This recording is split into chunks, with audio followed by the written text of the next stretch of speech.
Hello दोस्तों, आप देख रहे हैं ज्ञान न्यूज़ बाइट्स। आप सभी का स्वागत है इस चैनल में। जन्म प्रमाण पत्र बनवाना कितना जरूरी हो चुका है, ये आपको जानकारी हो ही चुकी है। लेकिन सवाल ये है, जिनकी उम्र 40 साल, 50 साल, 60 साल, 70 साल है, वो कहां से जन्म प्रमाण पत्र बनवाएं। तो आज की वीडियो में आपको फुल जानकारी दे रहे हैं। किसी भी उम्र के लोग अपना जन्म प्रमाण पत्र बनवा लिया, बहुत जरूरी दस्तावेज ऑनलाइन बनेंगे और बड़ों के ऑफलाइन बनेंगे जन्म प्रमाण पत्र।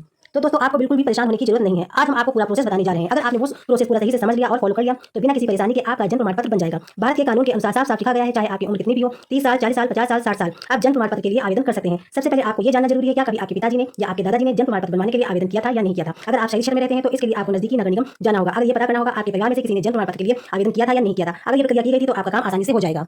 अगर आप ग्रामीण क्षेत्र में रहते हैं तो आपको पंचायत कार्यालय जाकर जांच करनी होगी, आपका पंजीकृत हुआ था या नहीं हुआ था। क्योंकि कभी-कभी ऐसा होता है कि मां बाप प्रमाण पत्र के लिए आवेदन तो कर देते हैं, मगर इस पर कार्रवाई नहीं की जाती है और दस्तावेज बनकर नहीं आते हैं और उम्र बढ़ने के साथ साथ मां बाप भी भूल जाते हैं कि आवेदन हुआ था या नहीं हुआ था। इसलिए पहले ये जानना बहुत जरूरी है कि आवेदन हो चुका है या नहीं हो चुका है। अगर हो चुका है तो ठीक है, वरना आपको लीगल प्रोसेस करना बहुत जरूरी है। उसके लिए आपको कोर्ट जाना होगा और शपथ पत्र तैयार करना होगा। उसके लिए आपको स्टाम्प पेपर लेना होगा और उसमें फुल डिटेल भरनी होगी। आपका नाम, आपकी डीओबी, माता पिता का नाम, जन्म का स्थान, आपने देर से बनवाने के लिए क्यों अप्लाई किया है, देर से बनने का रीजन क्या है, देर से बनने का कारण क्या है और अब आप क्यों बनवाने जा रहे हैं। और उसके साथ साथ आपको प्रूफ भी लगाने होंगे, जैसे 10वीं की मार्कशीट जिस पर डीओबी लिखी हो। अगर आपके पास 10वीं की मार्कशीट नहीं है या आपने 8वीं तक की पढ़ाई की है तो उसके लिए 8वीं की पीसी जिस पर डीओबी लिखी हो और आधार कार्ड, वोटर आईडी या पासपोर्ट, उसमें से कोई एक दस्तावेज भी दे सकते हैं। उसके अलावा माता पिता या 2 गवाहों के शपथ पत्र आपको देने होंगे। जिनके पास कोई भी प्रूफ नहीं है वो भी जन्म प्रमाण पत्र बनवा सकते हैं। एफिडेविट पर अपना नाम और अपनी डीओबी और अपने माता पिता का नाम, उसके साथ अपना आधार कार्ड, वोटर आईडी लगाकर एसडीएम में सबमिट करना होगा। उसके बाद कोई भी अधिकारी वेरिफिकेशन करने आएगा।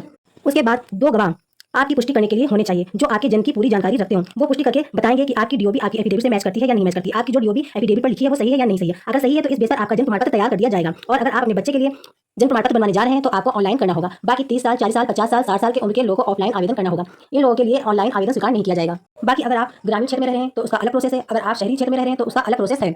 अधिक जानकारी के लिए अगर आप गांव से हैं तो अपने पंचायत भवन या ब्लॉक में जाकर जानकारी करें और अगर आप शहर से हैं तो नगर निगम या नगर पंचायत से जाकर पता करें। तो अलग अलग राज्य में थोड़ा अलग प्रोसेस हो सकता है, तो अपने स्तर से जरूर जानकारी प्राप्त कर लें। तो अब आपको समझ में आ गया होगा कि जन्म प्रमाण पत्र कैसे बनता है। इसको बनने में 10 से 15 दिन भी लग सकते हैं। अगर आप इस चैनल पर नए हैं तो चैनल को लाइक कीजिए, सब्सक्राइब कीजिए और शेयर कीजिए। धन्यवाद।